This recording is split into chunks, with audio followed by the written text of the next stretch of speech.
જૂનાગઢ શહેર અને આસપાસના વિસ્તારોમાં છેલ્લા કેટલાક સમયથી પેટ્રોલ અને ખાસ કરીને ડીઝલની ભારે અછત વર્તાઈ રહી છે।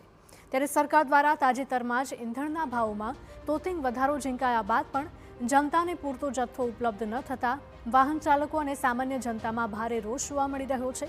સ્થાનિક પેટ્રોલ પંપના સંચાલકોના જણાવ્યા અનુસાર આસપાસના અન્ય પંપો પર ડીઝલનો જથ્થો બિલકુલ ખૂટી ગયો હોવાથી જે પંપ ચાલુ છે ત્યાં ભારે ટ્રાફિક જામ થઈ રહ્યો છે, જેથી પરિસ્થિતિને કાબૂમાં રાખવા માટે પંપ સંચાલકોએ ફોર વ્હીલરમાં માત્ર 1000 અને રિક્ષા જેવા નાના વાહનોને માત્ર 500 રૂપિયાનું ઈંધણ આપવાનું શરૂ કર્યું।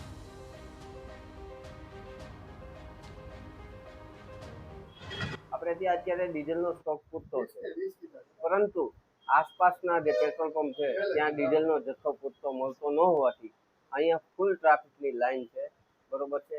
અમે લોકોને લિમિટમાં ડીઝલ આપીએ, ફોર વ્હીલ હોય એમાં 1000 રૂપિયાનું અને રિક્ષા કે એવા નાના વાહનો હોય એને 500 રૂપિયા સુધી। અત્યારે તો અમારી પાસે 10,000નો પૂરતો જથ્થો છે, પરંતુ આ ટ્રાફિક જોતા વહેલો જથ્થો પૂરો થઈ જાય એવું લાગે છે, પણ એમાં કોઈ ચિંતા કરવાની જરૂર નથી। આપણે ત્યાં બીજી ગાડી સુરતમાં ઓર્ડર દેશું એટલે આવી જશે, એટલે પબ્લિકે બહુ શાંતિથી અને સાવચેતીપૂર્વક ડીઝલનો ઉપયોગ કરવો।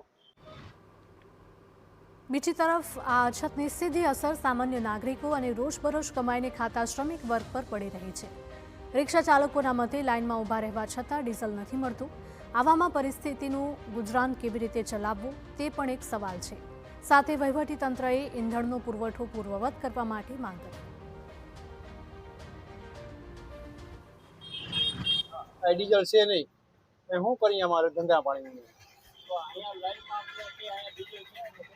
થોડુંક છે તો થોડું આપે છે, 2 લીટર આપે કે 3 આપે, વધારે આપતા નથી। રોજી રોટી કેમ કાઢવી અમારે?